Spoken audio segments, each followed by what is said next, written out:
እዚህ ጋር የምናየው ሙሉ ቁጥሮች ምንድናቸው? ይሄ ሙሉ ቁጥር ምክንያቱም በመጽሐፋችሁ ላይ ስለዚህ በደንብ የሚተነትን ነገር የለም። ምናልባት ከዚህ በፊት ተምራችሁ ከሆነ አላቅም። ሙሉ ቁጥሮች፣ መቁጠሪያ ቁጥሮች የሚባሉ የተለያዩ ሐሳቦች አሉ። እሱም በደንብ ነጥለን ማየት መቻል አለብን። ምክንያቱም ትምህርቱ እንዲቀላችሁና ትምህርቱ እንዲገባችሁ ምን ማድረግ አለብን ማለት ነው። ይህንን ሐሳብ በደንብ መተንተን መቻል አለብን። በሚቀጥለው ዓመት ወይንም ደግሞ በሰባተኛ ክፍል ትምህርት ስለ ቁጥሮች ስብስብ በደንብ ትማራላችሁ። አሁን ሰባተኛ ክፍል ላይ ስለ ቁጥሮች ስብስብ በደንብ ትማራላችሁ።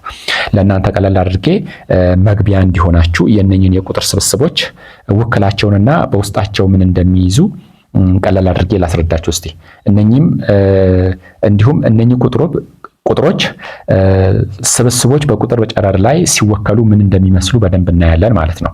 እስቲ የቁጥር ስብስቦች እነማን ናቸው? በመጀመሪያ ደረጃ የቁጥር ስብስቦች እነማን ናቸው? መቁጠሪያ ቁጥር፣ የመቁጠሪያ ቁጥር በመ ይወከላል።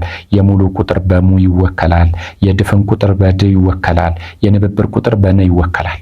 እነኚህ ደግሞ ምንድነው የሚመስሉት የሚለውን በቁጥር ጨረርና ሐሳቡን በደንብ አድርገን እናያለን ማለት ነው። ስለዚህ የምፈጥን ከሆነ ቪዲዮን ፖዝ እያደረጋችሁ እየደጋገማችሁ እሺ። እዚህ ጋር የመቁጠሪያ ቁጥር ስብስብ ይላል። የመቁጠሪያ ቁጥር ስብስብ እሺ። መቁጠሪያ ቁጥር ማለት ሐሳቡ መቁጠር ማለት ነው። በቃ መቁጠር አንድ ነገርን ለምሳሌ በክፍላችሁ የሚገኙ የተማሪዎችን ብዛት ከስንት ነው የሚጀምሩት? አንድ ብላችሁ ነው የምትቆጥሩት። 1 2 3 4 አይደለ? ገንዘብ ስትቆጥሩ አሁን ብር ስትቆጥሩ ምንድነው የምታደርጉት? 1 2 3 እያላችሁ ነው የምትቆጥሩት። ስለዚህ መቁጠር ስለሆነ ዓላማው ሐሳቡ የመቁጠሪያ ቁጥር ከአንድ ነው የሚጀምረው ማለት ነው። ስለዚህ መቁጠሪያ ቁጥር በምንድን ነው የሚወከለው? መ ተብሎ ነው የሚወከለው። በስብስብ ሲቀመጥ ደግሞ እንዲህ ነው የሚቀመጠው ማለት ነው። በስብስብ ሲቀመጥ መ ይባልና መ ከዘስ አንድ በነጠላ ሰረዝ ነው የሚቀመጠው። 1 2 3 4 እያለ በነጠብጣብ እንደዚህ ይቀጥላል ማለት ነው። ይሄ አይደለ? ይሄ ይቀጥላል ማለት ነው። ስለዚህ ከአንድ መጀመሩ ነው። አሁን አያችሁ ከአንድ ነው የሚጀምረው ማለት ነው። በቁጥር ጨረር ላይ ደግሞ ይሄንን ስናሳይ እንዴት ነው የምናሳየው ማለት ነው? በቁጥር ጨረር ላይ ይሄ ተጣሟል ይሁን 1 2 3 4 እያለን በቃ እንዲህ ነጥብ እያደረግን እንተዋለን። ሁሉንም መዘርዘር ስለማንችል እዚህ ጋር ያለው ይሄኛው መነሻውን ያሳያል። ስለዚህ በቁጥር ስብስብ ላይ ደግሞ ዋናው ነገር መነሻው ነው። እሺ መነሻው ነው፣ በደንብ እናያለን። ይሄ ደግሞ መጨረሻ የለውም ይቀጥላል ነው የሚለው ማለት ነው። ይሄንን ይመስላል። በዚህ መሃል ያለው ደግሞ በቁጥሮች መካከል ያለው ደግሞ ምን ይባላል? ምድብ ይባላል። ምድባቸው እኩል ነው። ለምሳሌ ከ1 እስከ 2 እና ከ2 እስከ 3 ያለው ምድብ እቺኛዋ ኢንተርቫሏ እኩል ናት። እንደዚህ እያለ ይቀጥላል ማለት ነው። ሌላው ሐሳብ የሙሉ ቁጥር ስብስብ ነው። እዚህ ጋር ሙሉ ቁጥር ማለት ደግሞ በሙ ነው የሚወከለው። በሙ ነው የሚወከለው ሙ። ከዛስ አሁን እዚህ ጋር ልዩነቱ ከዜሮ ነው የሚጀምረው ማለት ነው። ይሄኛው ከዜሮ ነው የሚጀምረው። 0 1 2 3 እያለ እንደዚህ ይቀጥላል ማለት ነው። ይሄ ከርሊ ብሬስ ይባላል። መግቢያ ላይ ያለው ይሄኛው ከርሊ ብሬስ ይባላል። ስለዚህ እያንዳንዱን አባላት በነጠላ ሰረዝ ነው የምንለየው ማለት ነው። በደንብ ትማሩታላችሁ ለወደፊት። ይህንን ደግሞ በቁጥር ጨረር ላይ ስንገልጽ እንዴት ነው የምንገልጸው ማለት ነው? ከዜሮ ነው የሚጀምረው። 0 1 2 3 እያለ እንደዚህ ይቀጥላል። መጽሐፋችሁ ላይ በተደጋጋሚ አንድ ሙሉ ቁጥር የሚለው በተደጋጋሚ ሙሉ ቁጥር ይላል።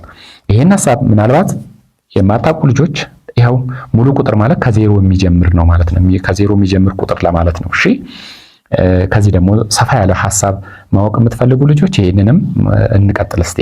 የድፍን ቁጥር ስብስብ። ድፍን ቁጥር ደግሞ አሉታና አዎንታ ቁጥሮችን የያዘ ነው። የድፍን ቁጥር ሐሳብ ምንድነው? ዜሮን ይዟል። ዜሮ የሆነ ቁጥር ከዛ አዎንታን ይዟል። አዎንታ አዎ ለማለት ነው አይደል? ይሄ የስ ወይም ፖዚቲቭ። እዚህ ጋር ደግሞ አሉታ ማለት ይሄው ኔጌቲቭ ነው አይደል? ኔጌቲቭ ነገር ማለት ነው፣ መጥፎ ነገር ለማለት ነው። ያው ግን አሉታ ቁጥር፣ አዎንታ ቁጥር፣ አዎንታዊና አዎንታዊ ቁጥሮችን የያዘ ነው ማለት ነው። ዜሮ እምብርት ነች ለሁለቱም። ይሄንን ደግሞ ሐሳብ ስናዳብረው እንዴት ነው የሚሆነው ማለት ነው? በስብስብ ሲገለጽ ድ በድ ነው የሚወከለው ማለት ነው። አሁን እዚህ ጋር ድ ተብሎ ይወከላል።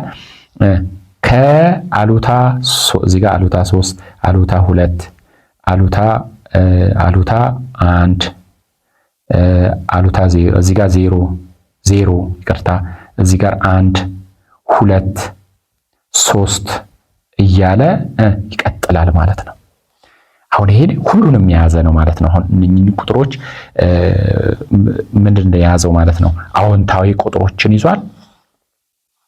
አዎንታዊ ቁጥሮችንም አሉታዊ ቁጥሮችንም ይዟል ማለት ነው። እዚህ ጋር አዎንታዊ ቁጥሮችን ይዟል፣ እዚህ ጋር ደግሞ አሉታዊ። ይሄ ይቀጥላል ማለት ነው አይደለ? ይሄ ይቀጥላል፣ እዚህ ጋር ይሄኛውም ይቀጥላል።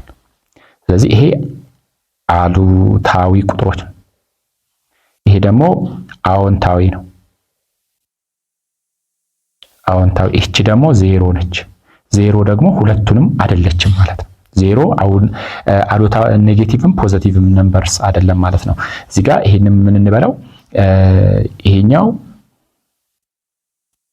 ይሄ ፖዚቲቭ ነምበርስ፣ ይሄኛው ደግሞ ኔጋቲቭ ነምበርስ ተብሎ ነው በእንግሊዘኛ የሚገለጸው። ይሄ 0 ደግሞ ያው 0 ነው ማለት ነው። 0 ሁለቱንም አይደለም። ይሄንን ይመስላል። ይሄን ደግሞ በቁጥር ጨረር ስንወክል ምን ይመስላል የሚለውን እስቲ የቁጥር ጨረር እንዲህ ይሄው 0